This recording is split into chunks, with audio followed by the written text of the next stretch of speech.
नेपाल में 100 रुपए के नए नोट छपने वाले हैं और इन पर देश का नक्शा भी होगा। न्यूज एजेंसी पीटीआई के मुताबिक इस नक्शे में वो इलाके भी दिखाए जाएंगे जिन्हें भारत अपना बताता है। इन इलाकों को लेकर भारत नेपाल के बीच करीब 34 सालों से लगातार विवाद चल रहा है। आखिर इन इलाकों पर दोनों देशों के बीच विवाद क्यों है? नेपाल किसके उकसाने पर इन इलाकों को अपना बताता है? नेपाल के प्रधानमंत्री पुष्पकमल दहल प्रचंड की अगुवाई में कैबिनेट बैठकें हुई जिसमें नए नोट छापने पर फैसला लिया गया। सरकार की प्रवक्ता रेखा शर्मा का कहना है कि कैबिनेट बैठकों में 100 रुपए के बैंक नोट को रीडिजाइन करने और बैकग्राउंड में छपे पुराने मैप को बदलने की मंजूरी मिली है। जल्द ही नए नोट छापने की प्रक्रिया शुरू कर दी जाएगी। बता दें कि इस नए नोट का सैंपल भी जारी कर दिया गया है जिसमें भारत के लिम्पियाधुरा, लिपुलेख और काला पानी इलाके दिखाए गए हैं। भारत को इस पर कड़ी आपत्ति है।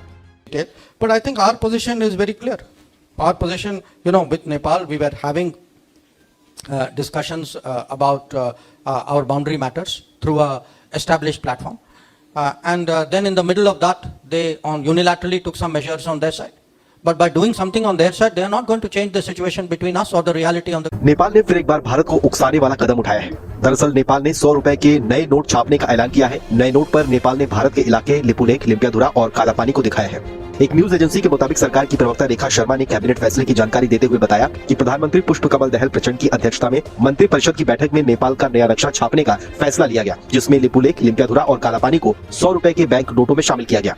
सूचना और संचार मंत्री रेखा शर्मा ने कहा कि कैबिनेट ने 25 अप्रैल और 2 मई को हुई कैबिनेट बैठकों के दौरान 100 रुपए के बैंक नोटों को फिर से डिजाइन करने और बैंक नोटों के बैकग्राउंड में छापे पुराने मैप को बदलने की मंजूरी दे दी है। आपको बता अब भारत के इर्द गिर्द जितने भी ममालिक हैं, जितने भी पड़ोसी हैं, उनको अगर देख लें तो आपको भारतीयों की असल हैसियत, असल औकात पता लग जाएगी, चाहे वो छोटा मुल्क हो या बड़ा। चीन और पाकिस्तान को चलिए एक साइड पे रखते हैं, ये तो पुराने दुश्मन हैं भारत के, जंगें भी लड़ी जा चुकी हैं। लेकिन वो ममालिक जो बहुत छोटे हैं, या उनकी आबादी छोटी है, या उनकी इकॉनमी छोटी है, या वो फौजी लिहाज से छोटे हैं, बांग्लादेश की मिसाल ले लीजिए। बांग्लादेश के साथ भारत के हालात कैसे हैं? और भारतीय ये दावा करते हैं कि हम जिन पर एहसान करते हैं वो हमारे साथ ये कुछ करते हैं। अब ये नेपाल एक नया करेंसी नोट जारी कर रहा है जिसके ऊपर वो इलाके हैं जो भारत के हैं, उन्हें ये अपना दिखा रहा है। पिछले 34 साल से इनके बॉर्डर का डिस्प्यूट चल रहा है जिसमें लिपुलेख और पता नहीं काला पानी वगैरह के कई इलाके ऐसे हैं जो नेपाल कहता है ये हमारे हैं, भारत ने इस पर कब्जा कर रखा है, हम इसे छुड़ा कर रहेंगे। कभी ये नक्शे जारी करते हैं ग्रेटर नेपाल के जिसमें आधा भारत शामिल कर देते हैं।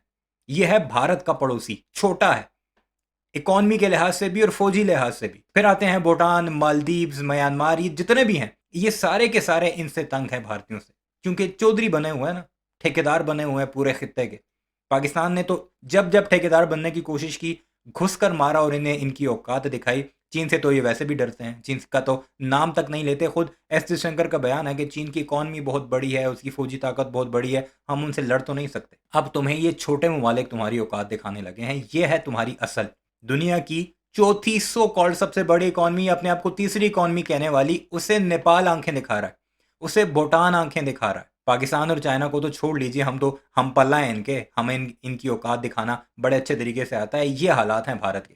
सुनते जाइए, भारतीयों का रोना धोना एंजॉय करते जाइए। तो चीन के द्वारा नेपाल के आंतरिक मुद्दों में दखल के बाद नेपाल और भारत के बीच विवाद बढ़ता जा रहा है। चीन के उकसावे पर नेपाल ने बीते कुछ सालों में भारत के विरोध में कई बयान दिए हैं। 18 जून 2020 को पहली बार नेपाल ने अपने संविधान में संशोधन करके 3 रणनीतिक रूप से महत्वपूर्ण इलाकों लिपुलेख, कालापानी और लिम्पियाधुरा को शामिल करके देश के राजनीतिक मैप को अपडेट करने का प्रोसेस पूरा किया। इस फैसले पर भारत ने तीखी प्रतिक्रिया व्यक्त की और इसे एक तरफा कार्यवाही बताया। नेपाल ने 100 रुपए के नोट में शामिल किए भारत के इलाके। फिर से नेपाल ले रहा भारत से पंगा। चीन दे रहा नेपाल को समर्थन। नेपाल में 100 रुपए जो है वो भारत में मात्र 62 रुपए 63 पैसे है, लेकिन नेपाल अकड़ तो 1000 रुपए की दिखा रहा है। अब एक बार फिर से नेपाल ने भारत के साथ धोखा करने की कोशिश की है। दरअसल नेपाल में 100 रुपए के नए नोट छपने वाले हैं। इस पर देश का एक नक्शा भी होगा और न्यूज एजेंसी पीटीआई के मुताबिक इस मैप में वो इलाके भी दिखाए जाएंगे जिन्हें भारत अपना बताता है। इसमें लिपुलेख, लिपियाधुरा और काला पानी शामिल है। नेपाल के प्रधानमंत्री पुष्पकमल दहल प्रचंड की अगुवाई में हुई एक बैठक के दौरान ये फैसला लिया गया है। सरकार के प्रवक्ता रेखा शर्मा ने कैबिनेट मीटिंग के बाद बताया कि 25 अप्रैल और 2 मई की बैठक में 100 रुपए के नोट को रीडिजाइन करने पर सहमति बनी है। खास बात यह है कि प्रधानमंत्री प्रचंड ने मार्च में ही नेपाल कांग्रेस पार्टी के साथ गठबंधन तोड़कर सीपीएन और यूएमएल पार्टी के साथ सरकार बनाई। इस पार्टी में लीडर केपी शर्मा ओली भी है जिन्हें चीन का समर्थक कहा जाता है। 18 जून 2020 को नेपाल ने अपने संविधान में संशोधन करके 3 राजनीतिक रूप से महत्वपूर्ण इलाके लिपुलेख, काला पानी और लिपियाधुरा को शामिल करके देश के राजनीतिक मैप को अपडेट करने का प्रोसेस पूरा किया। नेपाल को लगता है कि वो भारत के 370 किलोमीटर बड़े इलाके पर कब्जा कर लेगा। नेपाल 2020 से भारत के 3 इलाकों को अपना बता रहा है। ये इलाके हैं लिम्पियाधुरा, लिपुलेख और कालापानी। ये तीनों इलाके उत्तराखंड में है। अपने देश के वामपंथियों को खुश करने के लिए नेपाल के वामपंथी प्रधानमंत्री केपी शर्मा ओली 2020 से ही इन इलाकों पर कब्जे की बात कर रहे हैं, लेकिन इस बार तो केपी शर्मा ओली ने हदें पार कर दी हैं। केपी शर्मा ओली ने जो नया ऐलान किया है उसे सुनकर गुस्से से ज्यादा हंसी आएगी। नेपाल के प्रधानमंत्री केपी शर्मा ओली ने कहा है कि हम अपने देश में नए नोट छापने वाले हैं। इन नोटों में नेपाल का नया नक्शा छापा जाएगा। उस नक्शे में लिम्पियाधुरा, लिपुलेख और काला पानी को जोड़ लिया जाएगा। यानी नेपाल की नई सरकार अपने नए नोटों में भारत के इलाकों को अपना दिखाएगी। केपी शर्मा ओली ने कहा है कि नेपाल के ये नए नोट चीन की एक कंपनी प्रिंट करेगी। लेकिन यहाँ आपको सबसे मजे वाली बात बताते हैं, नेपाल के ये नए नोट 100 रुपए के होंगे। नए नोट छापने का ठेका शुक्र है नेपाल दूसरी तरफ है, वरना हमेशा की तरह इसका इल्ज़ाम भी ये पाकिस्तान पर ही लगाते, लेकिन हम बच गए। अब इस वक्त भारत के साथ सिर्फ एक मुल्क खड़ा है, यानी गोबर खोरों के साथ सिर्फ नमक हराम खड़े हैं, अफगानिस्तान। और कोई भी दुनिया का मुल्क आप उठाकर देखें, इसराइल दूर है बहुत, वैसे इन्हें चीज़ें तो बेचता रहता है और फिर ये तेजस गिराकर उसकी मार्केट्स के शेयर भी गिरा देते हैं। दूसरा आप अमेरिका देख लीजिए, रशिया देख लीजिए, चाइना देख लीजिए। चाइना का तो अरुणाचल प्रदेश वाला फिर से कांड शुरू हो गया। चाइना ने वाजे कर दिया, उनकी फॉरेन मिनिस्ट्री ने, कि अरुणाचल प्रदेश पे तुम कौन सा हक जमाते हो, ये तो हमारा इलाका है, ये तो ज़ैंगनॉन है, ये तो हमारे तिब्बत का एक हिस्सा है। तो इस वक्त बिल्कुल तनहा हो चुका है नरेंद्र मोदी का दुनिया की दूसरी, तीसरी, चौथी पता नहीं कौन सी सबसे बड़ी इकॉनमी और सो कॉल्ड जमहूरियत, वर्ल्ड लार्जेस्ट डेमोक्रेसी, अब बिल्कुल तनहा रह चुकी है। ये डेमोक्रेसी है इनकी कि दूसरे ममालिक, जो छोटे ममालिक हैं, इर्द गिर्द रहते हैं, उनके ऊपर थानेदारी जमाते हैं। ये थानेदार है ना इस हित्ते के। तो अब पाकिस्तान ने जो ने इनकी औकात दिखाई है, उसके बाद बाकी छोटे ममालिक भी उठना शुरू हो चुके हैं भारतीयों को उनकी औकात दिखाने के लिए। और यही वजह है कि भारतीयों का रोना स्यापा खत्म ही नहीं हो रहा। चीनी company China bank note printing and minting corporation को दिया गया है। ये चीनी कंपनी 30 करोड़ कीमत के नेपाली नोट छापेगी। नेपाली नोट छापने के लिए चीनी कंपनी को $90 लाख दिए जा रहे हैं। आप ये जानकर हैरान हो जाएंगे कि अभी $1 के लिए 134 नेपाली रुपए देने होते हैं। इसी संदर्भ में देखें तो 30 करोड़ की कीमत वाले नेपाली नोट छपवाने के लिए नेपाल की सरकार चीनी कंपनी को $90 लाख यानी 120 करोड़ नेपाली रुपए देगी। इसी आधार पर दोनों देश काला पानी, लिपुलेख और लिम्पियाधुरा इलाके पर अपना अपना दावा ठोकते हैं। अब बात करें भारत के लिहाज से ये 3 पॉइंट क्यों अहम माने जाते हैं। उत्तराखंड के पिथौरागढ़ जिले में स्थित काला पानी भारत, नेपाल, चीन के बीच रणनीतिक तौर पर बेहद महत्वपूर्ण ट्राइब जंक्शन है। काला पानी से भारत बहुत आसानी से चीनी सेना पर नजर रख सकता है। भारत से मानसरोवर जाने वाले तीर्थयात्री इसी इलाके से लिपुलेख दर्रे से होकर गुजरते हैं।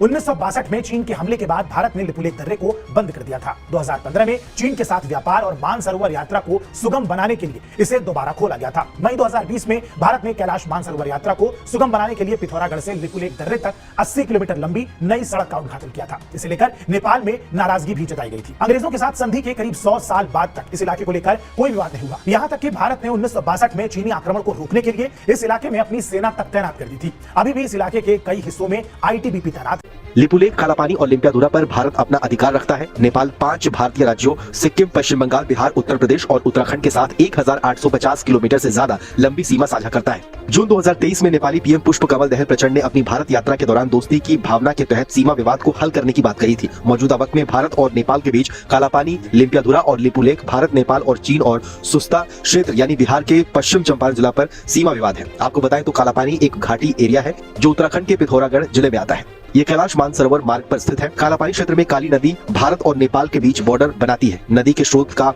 ये हालात चल रहे हैं अब हमारे पड़ोस में कि भूटान, नेपाल, बांग्लादेश और म्यांमार और पता नहीं कौन कौन से ये छोटे छोटे ममालिक भारतीयों को उनकी औकात आए रोज दिखाते हैं। कभी नक्शा जारी कर देते हैं, अखंड नेपाल, अखंड बांग्लादेश, ग्रेटर बांग्लादेश, कभी करेंसी नोट जारी कर देते हैं। और मोदी सरकार सर पकड़ कर बैठी हुई है कि किस किस को जवाब दें। कोई तो हो जो हमारे साथ खड़ा हो इस मौके पर, है ना। इनके साथ नमक हराम लोन है, उन्हें अपने सर पर बिठा कर नाचो, क्योंकि हमने तो बड़ा अपने सर पर उन्हें नचाया। अब तुम्हारी बारी है, तुम नचा कर देख लो कि वो तुम्हारे कितने सके हैं। बारह कमेंट सेक्शन में इस बारे में अपनी राय का इज़हार ज़रूर कीजिएगा।